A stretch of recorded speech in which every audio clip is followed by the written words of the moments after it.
चतुर्थी का जो व्रत करने वाली होती हैं, जो चतुर्थी का पूजन करने वाली होती हैं, उनके भीतर का एक भाव होता है कि जैसे ही शाम का समय आए चंद्रदेव का पूजन करें, चंद्र जब प्रकट हो जाए, कलश भर लिया, उसके नीचे आखा दाना रख दिया, चावल गेहूं जो भी आप रखते हो पूजन के लिए, ऊपर पात्र आदि रख दिया जलाशय, फिर अपन ने घी का दिया लगाकर पूजन भी कर ली। तो जो चतुर्थी का पूजन करने वाली होती हैं, जो चतुर्थी का नियम व्रत धारण करने वाली होती हैं, बड़ी बड़ी चतुर्थियां करती हैं या उसका नियम धारण करती हैं, तो चतुर्थी का जो पूजन करती हैं वो किस चीज के लिए होता है? केवल संतान, पुत्र, परिवार, हमारा कुटुंब, हम जिस कुल में हैं, हमारा कुल वैभव की ओर बढ़े, संपदा की ओर बढ़े और उसकी आयु बढ़े,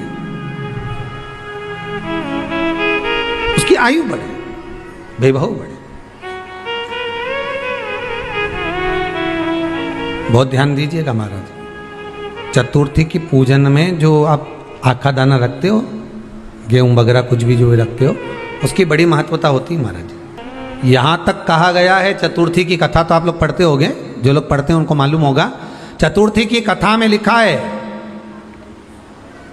चौथ माता के व्रत में वर्णन किया गया है कि वो आखा दाना जो रखा जाता है, मान लो कोई जरूरी काम होता है तभी आखा दाना को रखा जाता है, संभाल के रखते हैं कि हम इस काम के लिए जा रहे हैं और हमारा ये कार्य सफल होना चाहिए। तो जिसने चतुर्थी का व्रत करा है, जिसने चंद्रदेव का पूजन करा, चतुर्थी का व्रत करा, वो गणेश जी से विनती करके वहां से 2-4 आखा दाना उठा ले, और जो व्यक्ति का काम अटक रहा है अपने ही घर का, पर दूसरे कुल को नहीं देना, अपने ही कुल के अंतर्गत जो काम अटक रहा है उसकी जेब में, उसके पल्लू में उस चीज को रख दिया जाए। तो चतुर्थी जो अगली आती है, जैसे आप महीने की करते हो तो महीने की, और आप जैसे करते हो कि 4 अलग बड़ी बड़ी चतुर्थी करते हो तो उसके अनुसार आपका कार्य सिद्ध होता ही है। उस आखे दाने का इतना महत्व होता है क्योंकि चतुर्थी का व्रत करने वाली माता जब व्रत करती है तो स्वयं चतुर्थी की कथा में लिखा हुआ है कि पार्वती जी गणेश जी से चतुर्थी की कथा बचवाती। चतुर्थी की कथा बाची किसने थी? स्वयं गणेश जी महाराज ने। और सुनी किसने थी? माता पार्वती। बाचने वाले गणेश जी थे, सुनने वाली माता पार्वती थी। तो चतुर्थी की कथा जब होती है तो उसको स्वयं गणेश जी बाच रहे हैं, तो व्रत कौन सुन रही है? माता पार्वती। और आपने जो आखा दाना लिया वो गणेश जी के भाव से लिया, गणेश जी से निवेदन करके, विनय करके, प्रार्थना कर उसको प्राप्त किया। कल से चतुर्थी लग रही है, कल से एक नियम लेना, शमी के वृक्ष की पत्ती, जैसे ये बेलपत्र होता है, शिव को और गणेश को बेलपत्र, शमी पत्र समर्पित होता है। आपको कथा में वर्णन किया था, 33 कोटि देवताओं को भले बेलपत्र नहीं चढ़ेगा, पर 33 कोटि देवताओं को शमी पत्र चढ़ता है। और उसमें एक गणेश जी महाराज और एक बाबा भोलेनाथ, इन दोनों को शमी समर्पित होता है। कथा में पहले भी वर्णन किया, आज फिर आपको, ये शिवलिंग है, समझ लेना बहुत अच्छे से, जो आपको करना है रिद्धि सिद्धि पाने के लिए, संपदा को बढ़ाने के लिए। ये शिवलिंग है, ये गोल जलाधारी है, ये चरण से जल नीचे गिरता है। शंकर जी का पूरा परिवार शिवलिंग के आसपास में है। शंकर जी की 5 लड़कियां जो ऊपर से जल नीचे गिरा रही हैं, जया, विषहरा, शामरीबारी, दोतली और देव, ये शंकर जी की 5 लड़कियां, जिनका नाम लेकर सोने से रात्रि में नींद अच्छी आती है।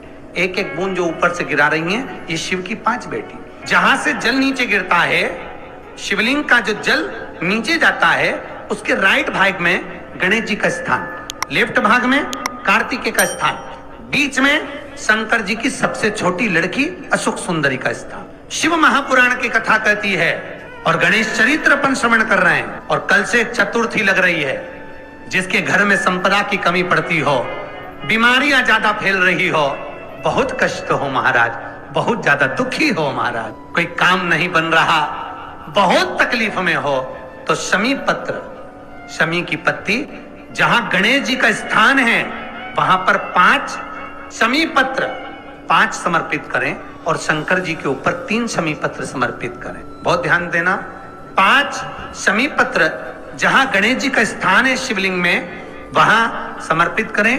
3 शमी पत्र शिवलिंग के ऊपर समर्पित करें। 1 शमी पत्र शंकर जी की चौखट पर लेफ्ट भाग में, जाते समय आपका उल्टा हाथ, जब मंदिर से निकलो तो उल्टे हाथ पर, लेफ्ट भाग में शंकर जी की चौखट पर समर्पित करें, एक शमी पत्र। और महाराज का दिया जहां लेफ्ट भाग में आपने शमी पत्र रखा है, मंदिर में ना दिया लगाकर बाहर की ओर जहां शमी पत्र रखा है उसके ठीक साइड में एक घी का दिया लगा दीजिए। केवल चतुर्थी से लेकर चतुर्दशी तक गणेश पुराण कहती है भगवान गणेश जी का, मोर ध्वज का, मयूर ध्वज गणेश का नाम लेकर जो ये दीप शमी पत्र चढ़ा देता है उसके घर से कभी रिद्धि सिद्धि नहीं जाती, वैभव प्रतिष्ठा नहीं जाती। कर कर देखना, अगले साल तक आपका व्यापार कितना चलता है हमको बताना जरूर, करके देखो एक बार। और शिव महापुराण की कथा कहती है, गणेश पुराण के तृतीय अध्याय में वर्णन किया, कोई बीमारी नहीं जिसका इलाज ना हो पाए। हरा मूंग की कटोरी भर लो, मूंग जानते हो, हरे मूंग की दाल होती है ना, जो हरा मूंग, आखा मूंग हरा की कटोरी भरो, उस पर गुड़ की एक थोड़ी, गुड़ की बट्टी, गुड़ की एक बाटी उस पर रखो, 5 बेलपत्र रख लो।